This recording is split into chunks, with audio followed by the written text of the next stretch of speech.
So the device we're demoing today for our CS120A project is a crypto module. So the crypto module has three interlocking embedded systems in it.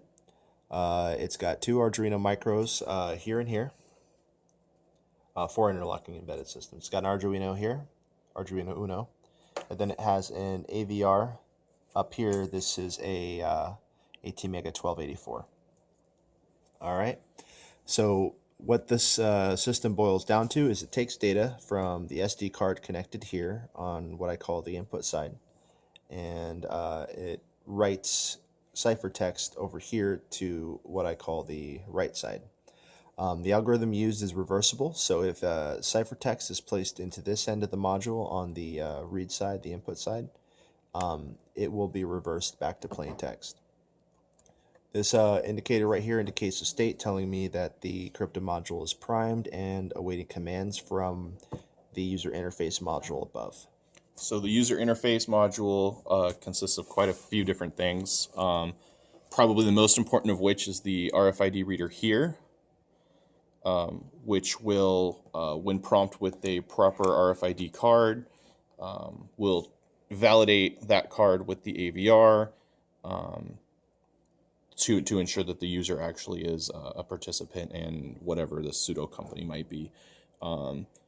The RFID module is controlled along with the RTC module up here by the Arduino Uno. The Arduino Uno communicates using a standard UART protocol with the AVR here at the top of the screen.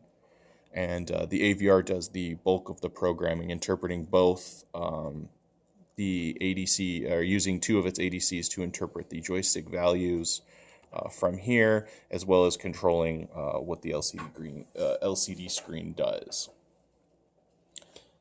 Okay, so we're going to go ahead and scan in a first user here. So the AVR will only authorize users that have been programmed into its EEPROM. Being that this new employee was just hired, their scan should do absolutely nothing. So I'm going to place that in front of the RFID reader. And we saw the screen flicker just a little bit. It basically just means that I don't recognize this card. I'm not doing anything. So I'm going to take my partner's card here, Brad, and when I scan it,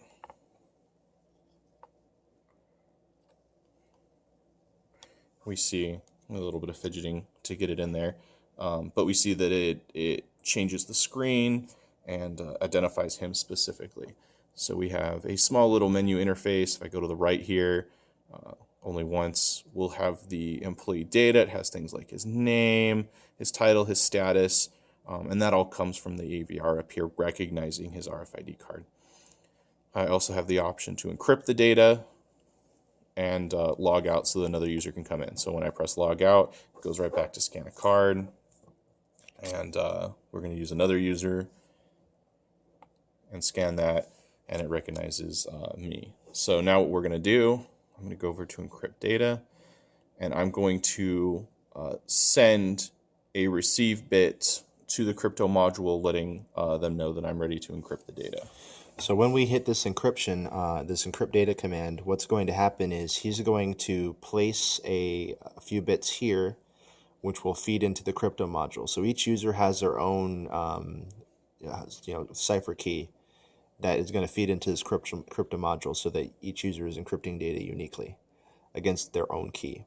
So two different users cannot encrypt, decrypt another user's files. So that bit will be placed here. A receive signal will come over this blue wire, telling the crypto module that a key is on those bits waiting to be received. Once it receives that key, it'll acknowledge it over this wire, put a bit on this to tell it, okay, I've received the key and I'm ready to keep going. And then this will send what we're calling an enable bit to tell it to now run the encryption. Okay, so I'm going to activate the encrypt data. When I press it, we see this counting up to 100, ensuring 100% completion.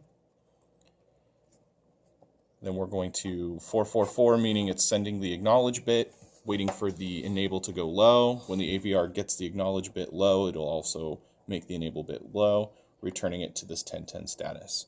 Once the 1010 status is restored, I'm able to go through the menu again, go ahead and just log out. So just once again, scan the card.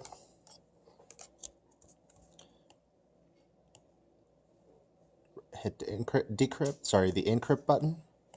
Run that. It runs encryption.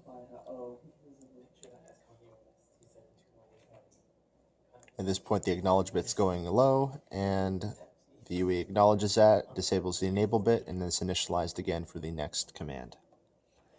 And that concludes this video. Thank you.